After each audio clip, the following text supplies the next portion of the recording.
Welcome to Break Free to Brilliance podcast, empowering women in business through thought provoking interviews and insights. Embrace your authentic power, explore the impact of your story, and discover how writing your best selling book can amplify your message, authority, and the three I's: impact, influence, and income. Let each episode guide you towards brilliance in minutes. This is your host, Seema Giri.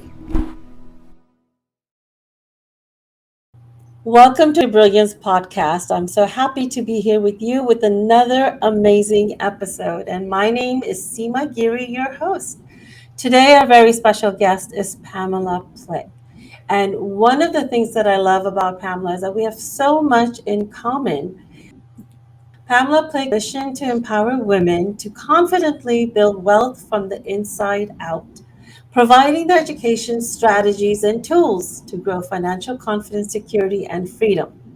Pamela is a certified financial planner, practitioner, certified money coach, and CEO founder of Pamela Plick Wealth Management.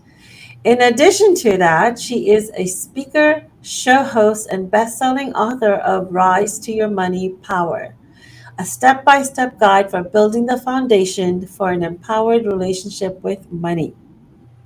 Her work has been highlighted in numerous media, including the Huffington Post, USA Today, and Forbes. Welcome, Pamela. I'm so happy to have you here with us today. Oh, thank you so much, Seema. I'm so glad to be with you. And I love the work that you do because I think it is so important for women to really learn how to be more independent in the financial area. I know still today, although we've had a lot of education, we are so much more aware of than when I guess when our parents were growing up, our mothers. Um, but I still see a lot of women leaving the financial aspects and the banking aspects and growing the money aspects to their husband, including me. So it's, you can feel empowered in one area, but I love the approach of having women be empowered holistically. And while I help women get empowered in the sense of, owning their story, removing the limiting beliefs, and knowing that they can be themselves in their own authentic way and have that power. The money will be a dynamite to go. So thank you for being here today. Oh, absolutely. Absolutely. Excited for this conversation. So tell me, Pamela, how did you get started in this work? Well, my story actually it started years ago and it actually was propelled by my divorce. At the time, everything was planned. I except the divorce, and um, my ex-husband and I separated when my son was 2 years old, and ultimately, we did get divorced. And although I had a great entry level position in banking, but I had not planned on being the sole breadwinner and solely responsible for my son. And so it was a very scary time. And I also found myself a little resentful and angry, and what I did is, and I also thought that as I was building my career, I my plan was to work hard, which is what I did. But although I knew how to save, I was pretty good at saving, but I did not have a practical financial plan. I didn't know about building investments or wealth over time. And so I dived into learning everything that I could about financial planning, building wealth, and also really taking a look at what I needed to shift. Because yes, I was promoted. Yes, I climbed the corporate ladder, but at the expense of less time with my son. And so after years of burnout, I really had to step back and take a look at what I truly wanted out of life. What was my vision? How could I realize that vision? And I also had to get get past some of the limiting beliefs about, was I really worthy of the financial freedom and the life that I deserved? How could I learn forgiveness? And so I stepped into more education. I also stepped into getting the support that I needed. I realized that I needed to forgive not only my ex husband, but myself for what I felt was failure in Mhm. that situation, and spending less time with my son.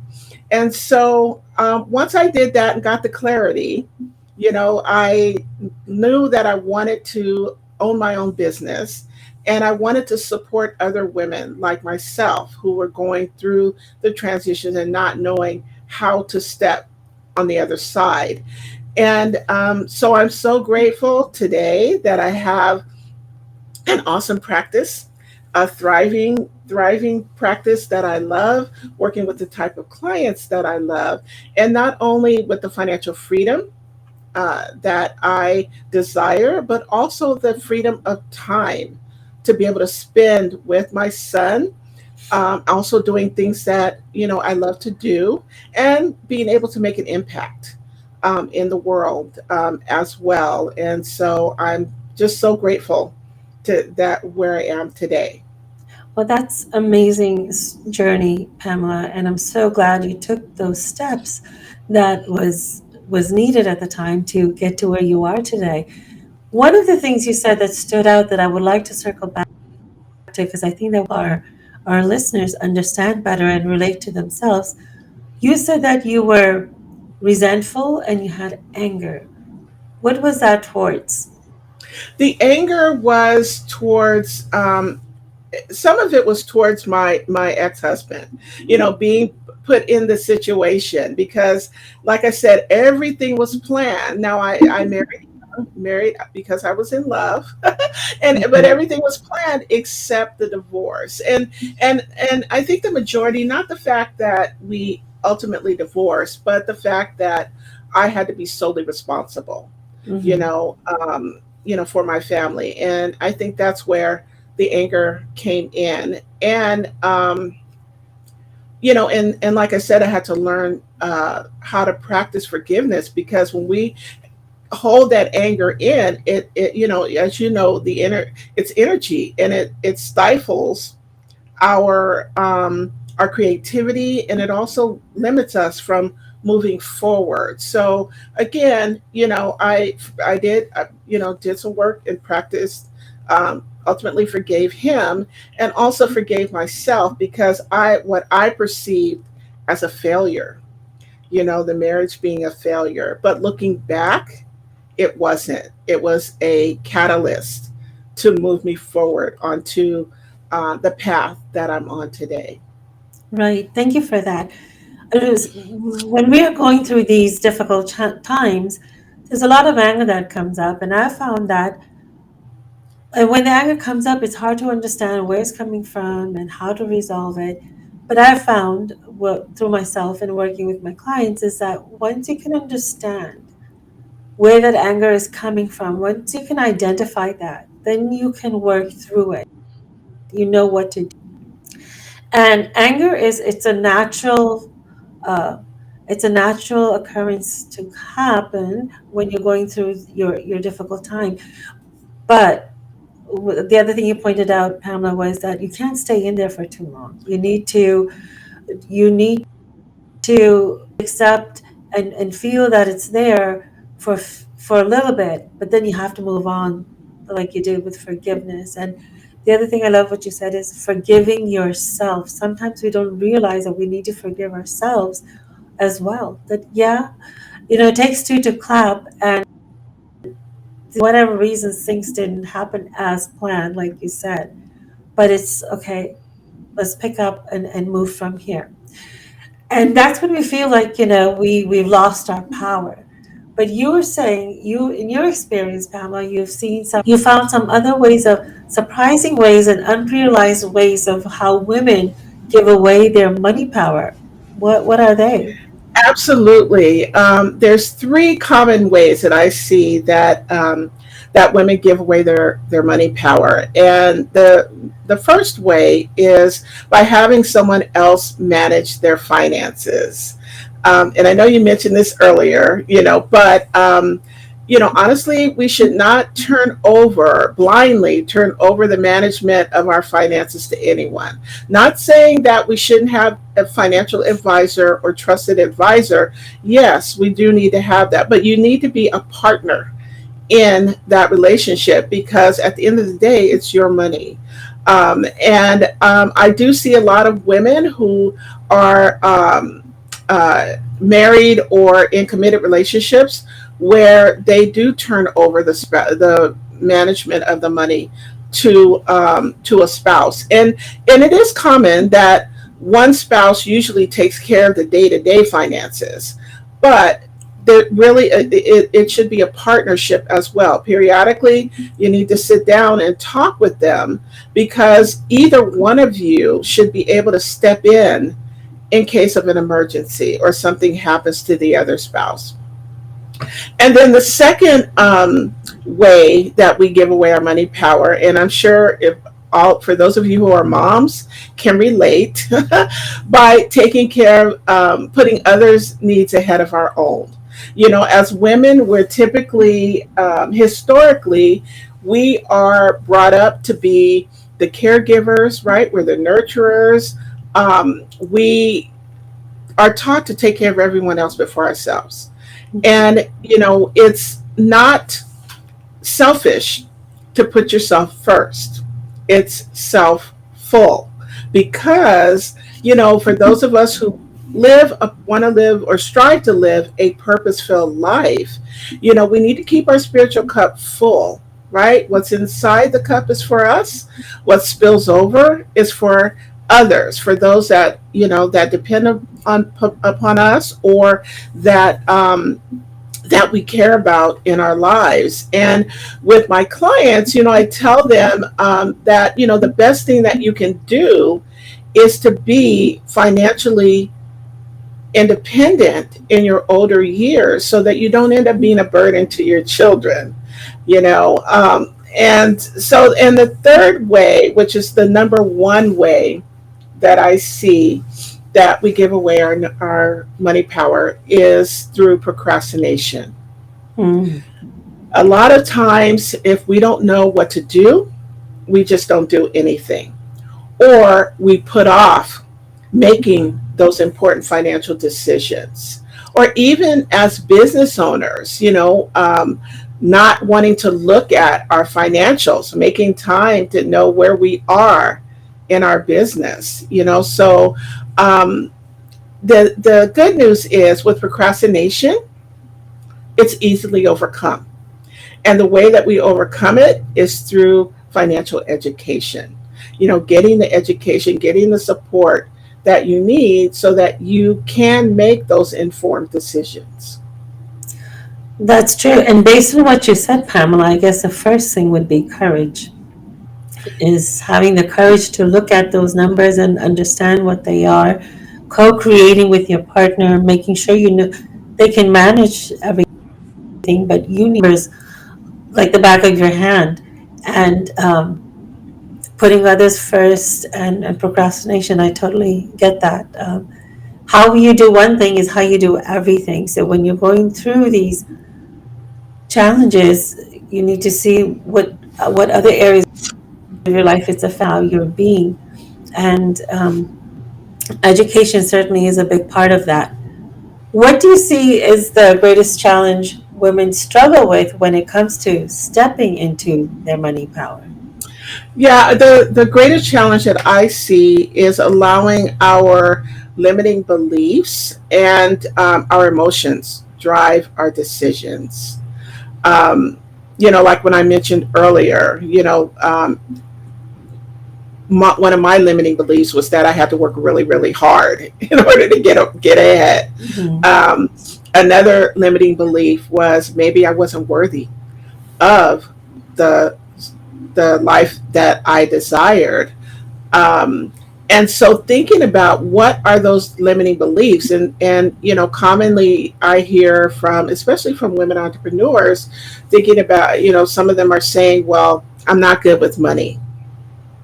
And that is a limiting belief, because like I said, that's easily overcome, by educating yourself and getting the right support. Or, I'm not able to make money doing what I love. So those beliefs hold us back from taking the inspired action, taking bold actions to create the the dreams that we want to create. Pamela, when you say that, what comes to my mind is practice. Every day, take look at those numbers, get with it. Accept where you are, and then start taking the baby steps. Baby steps count. Absolutely, absolutely. And one other thing, that I also tell women to do is, make a commitment to read at least one piece of financial information every day. And that's an easy way to get the knowledge that you need, making sure that you get support. There's communities. I actually have a community as well, where you can be in a group of like-minded women who are on a similar path, and getting that support, that you need along the way. It blows my mind, Pamela, when I hear women say, and I'm guilty of that too. Get into that flow every now and then. But especially when it comes to money, we expect ourselves to know everything about it and be perfect at it. When those of us who have children, or those who have clients that we're working with, we're so compassionate with them, and we tell them the words come out of our mouth that you can't expect to be perfect of something you've never done before. You start at step one, and you build that muscle, like you said, on a daily basis. But when it comes to ourselves, we expect us to be experts, and then don't look at it because we're not that. So I think the other thing that I say is that compassion towards yourself as you are building this muscle is very important too. Absolutely. We need to extend the same passion or compassion that we would give to a friend. If we're having a conversation and the friend is telling you these things, you're going to be compassionate with your friend. Extend that same compassion to yourself, because um, it's not going to be perfect. And remember, life is a journey, right? It's not a destination. So, and I think the other thing too is to build that your resilience muscle, because things happen, right? Mhm. Unexpected things happen in life, divorce, whatever, whatever ups and downs happen, but your ability to bounce back and how fast you're able to bounce back will actually determine your success. And well, you don't have to do it alone, right? That's the other thing. You don't have to do it alone. You can hire experts like you, join communities like yours to build that, know that you're not alone. I get the same thing about book writing. People say, I can't write because I've never done it before. Well, that's true. But if you start writing, if you're a business owner, we have to write copies for our business. We have to write speeches. We get support in those things. But that's how you build a muscle. You're writing different things every single day, and you're building that muscle. And then you have support of editors and coaches. And so you're not doing it alone, and you're saving so much time by working with someone, and they know your blind spots. Many people think, yes, I can do it myself. Do yourself to a great extent. But you'll never know what your blind spots are unless you have that expert looking at it with you, Yes, working absolutely. with you. Absolutely. And the other thing I want to mention about that, about writing the book, you know, uh, I never thought of myself as an author years ago, but I knew I had a message. I had a message inside me that I wanted to get out. And I made the decision that, finally, that yes, I wanted to write a book. And, after co authoring 4 books, so 4 books later, then I finally wrote my own book. And, what what aspiring authors don't realize too is that we already have the content, right? If we've been writing blogs or doing workshops or whatever it might be, or programs, you have so much content. But it wasn't until I got support, that I realized that, oh, this is not as hard as I thought it was going to be. And I was able to get my book done, and I'm excited that it was an Amazon bestseller. Didn't expect that, but I'm happy about that as well. And I got, the most important thing is that I got the message out, out of me and into the world. That's yes. Thank you for sharing that. That's the most important thing, is to get your message out. And you just you co-author a chapter in 4 books, built that Mhm. confidence, and wrote your own book. And that's the perfect way to get started. So Pamela, tell me, how does our personal relationship with money impact our success?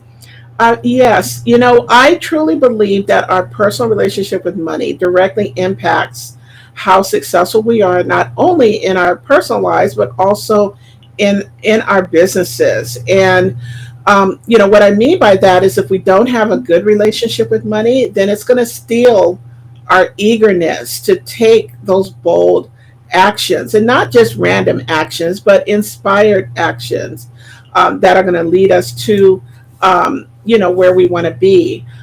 It also can create a sense of overwhelm or trigger self doubt, in whether, our vision is truly possible or not.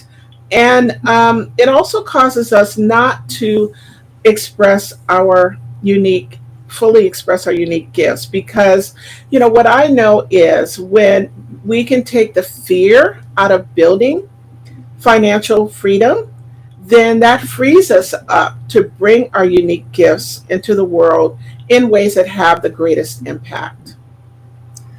How can you tell, Pamela, what is your relationship with money? I mean, I think the first thing that comes up is like, the overall fear. But is there a way to get to the root cause of that fear? There is. Now, I actually have a money type quiz that's on my website, and it's an easy way to really identify what your current relationship is with money. Um, and from there, you can identify what's showing up for you, because what we don't realize is that our beliefs about money are imprinted upon us as children. Mhm. If we think about, how was money talked about in our household, was it even talked about? Was there a feeling of prosperity or a feeling of lack? And what were some of the things that you heard about money? Some common things that come up. And it's interesting. Money is the root of all evil, which is a misquote from the Bible. It's the love of money, but that's a common um, limiting belief. And so, thinking about whether it's in your household, the caregivers that you grew up with, whether it's society, or your friends, or even sometimes it's cultural beliefs, and it also can be religious beliefs. So, thinking about, what were those beliefs that were instilled upon you, and how are they showing up in your life today, in ways that no longer serve you. Okay, so understanding what your current relationship with money is. And then it's also knowing that, money beliefs are generational. You can stop that right now. You can change your money story. You don't have to continue to live someone else's money story. And it takes some work, but you can shift that. I'm so happy you said that it is generational and it is an imprint from our parents and generational, and that the fear that we may be having about the money is not even your own. Hmm. So that's a great way of looking at it from your family as well.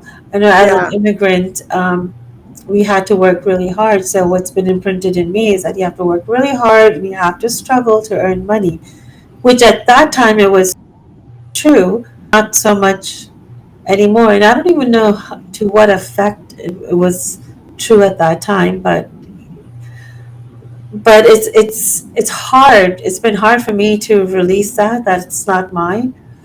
But it's a continuous work, so it is possible, and it's not hard for everyone. I want to put it out there. It's been difficult for me, but it doesn't need to be for everyone else. So go with that mindset that what is your own? What is your own money belief? What has been passed down to you from your family? And and let go. You can create. Pamela, what I'm hearing from you is that you can create your own money story today. absolutely, absolutely. And I also want to share, one of the exercises that I take my clients through in my program is a money bio. So we first thing we do is we talk about what was your first memory of money. Was it a positive memory, or was it a memory that you perceived was negative? And then we go, age by age, and identifying what those beliefs were, or are, and where they originated from. And I also want to mention that there are three aspects of money, or three pillars of money, that we need to address in order to create an empowered relationship with money. And that is our spiritual, our emotional, as well as the practical side. And the practical side or aspect is when we take action. That's taking action. And we all know that we need to look at our financials. We all know that we need to create a budget or pay down debt or whatever it might be. But if you know what you need to do on the practical side and you're not doing it, then there's something that needs to be healed in the other two areas. And Mm. so, in order to have that thriving, empowered relationship, we need to address all three.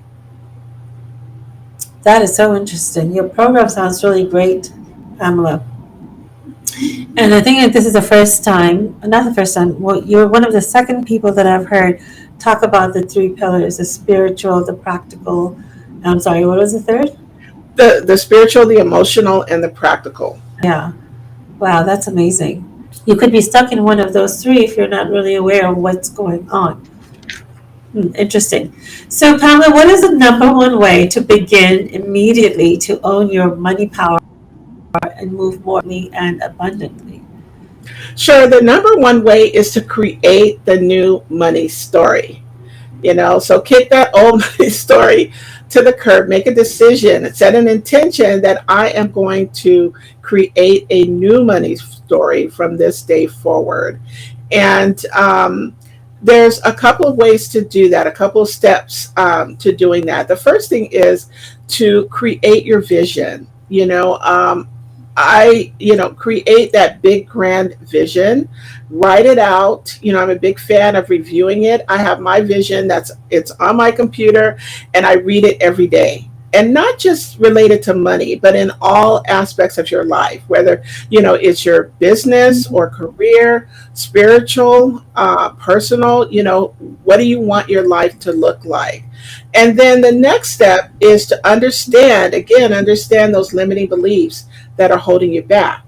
Because if you have a big vision to have, a thriving business with a certain type of clients, a certain type of income, and you have the belief in the back of your head, I don't know if I can make money doing what I truly love. We need to, shift those beliefs. And then the next step is to empower yourself with financial education and support. Like I said earlier, joining a community, a supportive community, reading a piece of financial information every day, just attending workshops, just getting that education that you need. And then lastly, to take inspired action.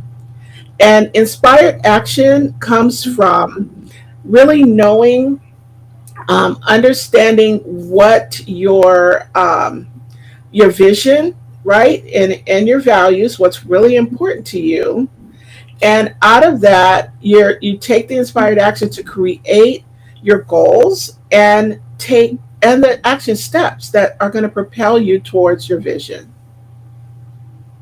Great advice. You can to change your money story and own your power. Really step into it by changing your money story, getting education, and taking action. If you don't take action, nothing is going to change, nothing is going to move. So don't be one of those people that just say education from all aspects and all aspects of what you're trying to do. Nothing is going to change unless you take that action. And get accountability partner. Work with a coach, with a mentor that you resonate with to really help you bring that change. Pamela, when I started working with coaches in different areas, I propelled faster. My life changed a lot faster because on the days that I didn't want to do anything, I had that support and accountability with my coaches to get things done. And I think that I would not be where I am today. So it's Right. very important. How can people get in touch with you? The best way to get in touch with me, I'm on all of the social media platforms, so I'd love to connect with you there. But if you go to pamelaplick.com uh, /thank you, I have some resources, free resources to help you move forward on your path towards creating the financial freedom that you desire and the life that you deserve. And there's also, if you'd like an opportunity to talk with me one-on-one, there's a link to my schedule there as well.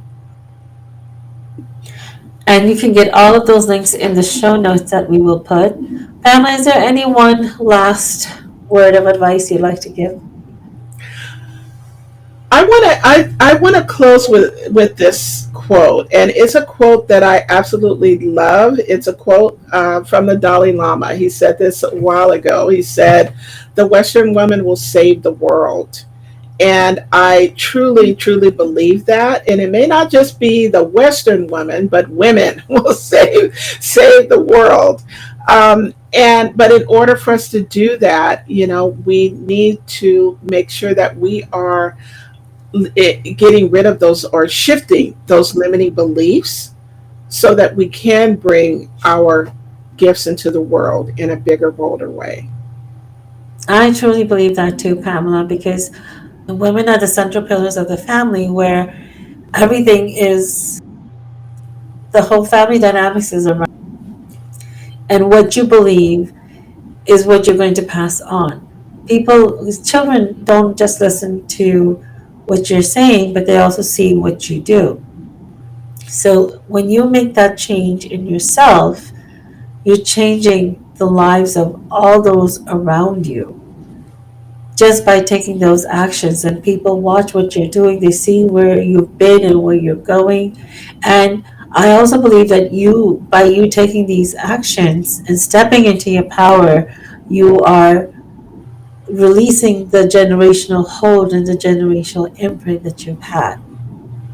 And I believe, Pamela, I've seen that our generation has been one of the catalysts of starting this whole generational release of limiting thoughts and beliefs that have been passed down. Absolutely, I totally agree. I feel that this is the best time in history to be a woman because the impact that we're making and the legacy that we can leave, to our future generations. Yeah. So, our listeners, if you're listening to this, I hope key takeaways. Do let us know in the comments of what you resonated with, and what was one key takeaway that you had that you're going to take action on. This is a great time to start. I hope this really empowered you to start thinking about what are the changes that you need to make and into your power.